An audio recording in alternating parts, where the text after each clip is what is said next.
Hey guys, what's going on? Brendan here, and today I'm doing my review of Black Panther Wakanda Forever. So, Black Panther Wakanda Forever is the second film in the Black Panther franchise. This film was directed by Ryan Coogler, and obviously, this film has a bit of a hole left in its cast with the passing of um, Chadwick Boseman, which, more important than the hole in the cast is the human life that was lost. But they had to find a way to. I wouldn't have liked them recasting him, and I think most people probably wouldn't have liked them recasting him. So they had to work around that, and I think they chose a very good way. And I love the cast in this film. Pretty much everyone. I love the action scenes. I think they're very good. The action scenes in the first one might have been a little bit better, but you know they're close in quality, and I really like the action scenes in the first one. I think might be a better movie overall than the first one, but it does have some issues, and I will get to those here in a minute. I'm okay with the story that they chose here. I do feel like this movie is a little bit long, at 2 hours and 41 minutes.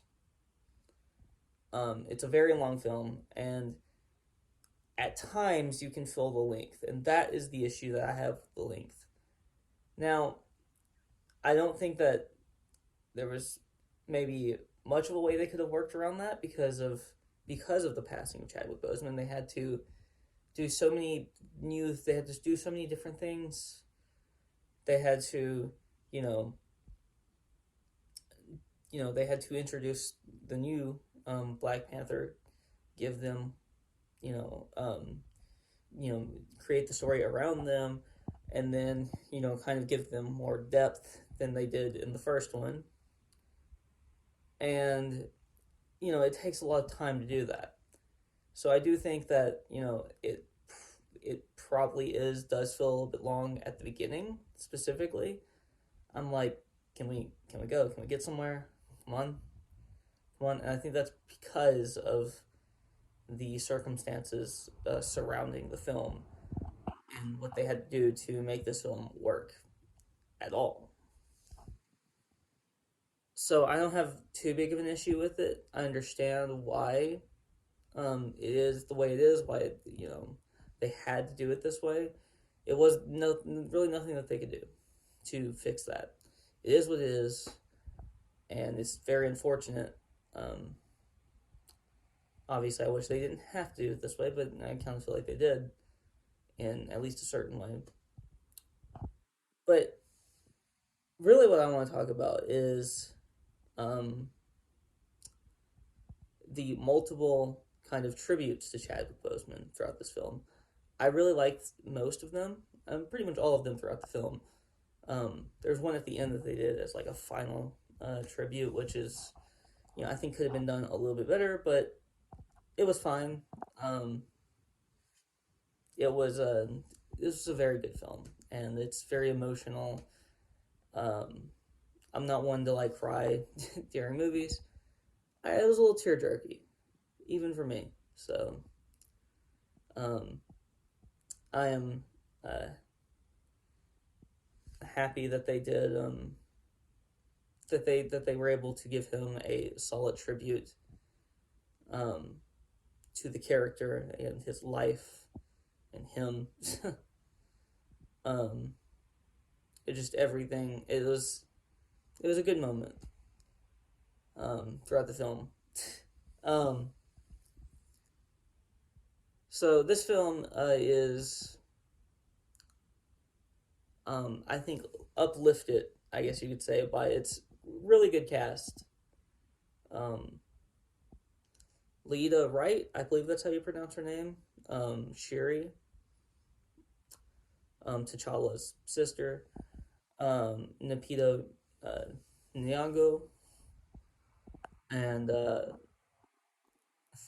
Michonne from The Walking Dead. If I can't think of her name right now, my bad. um, they're all really great actors and actresses, whatever you want to call them. I don't care. Um, they're all really, really good. They all do a fantastic job in their roles.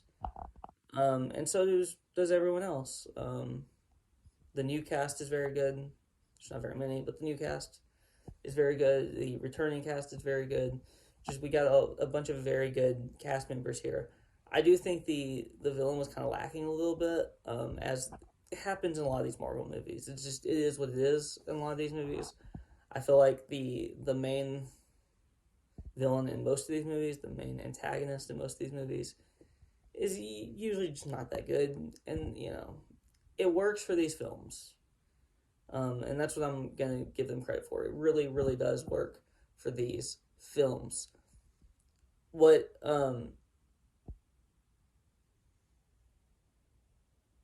what like doesn't work is a few of the other things. I think that there's a lot of talking in this movie, and obviously there's a lot of talking in most movies, but like in this movie, I feel like it doesn't work all the time. I feel like there are times when you could show me instead of tell me what's going on. Just exposition wise is just not it's just not as interesting. But I overall really enjoyed this film, very much so. There are things I preferred about the first one. There are things I prefer about this one. But overall, I think that this film is uh, it's going to be a testament to how like how this Marvel franchise is going to continue. Is it going to continue in the same way as it was before, like Infinity War and Endgame? No. Is it going to continue that kind of success? We'll see. People are still going to see him though. I mean, it's making money, it's doing pretty well. I believe at the box office. So these films are going to keep on coming out, and characters and movies like this are going to be the lifeblood of this franchise moving forward. Now that Captain America is gone, Iron Man is gone, at least in their at least in the forms that they were there. You know, I should probably rephrase and say Robert Downey Jr. is maybe gone. We'll see if he comes back. Maybe.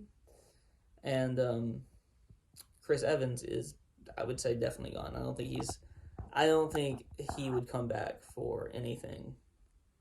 I just think that he was about done with it, and that's fine. That's his decision. He can do whatever he wants.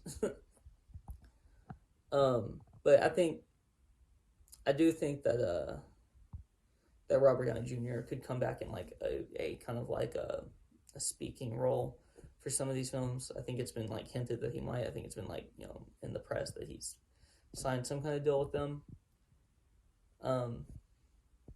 So, but the franchise has clearly changed, and not only that, like Thanos was the big bad of the Marvel universe, just in the comics. So after you get on with him, it's like, well, we gotta come up with something different. We gotta do different things. We gotta try different things, which I think is a good thing. By the way, I think that are going to have to try different things, and that is going to end up being good for the franchise as a whole. We're not leading up to this one big bad, Thanos now. We're leading up to something different. But that's really all to say. I'm giving this film like an 8 out of 10. I think that, the few issues that it has aren't like major, I guess movie breaking issues. They're just not as good as they could be. The movie is just not as good as it could be because of these few issues. But overall, I very much enjoyed this film. If you like this video, please like, comment, and subscribe. And you can follow me on Twitter and link in the description below. Peace out.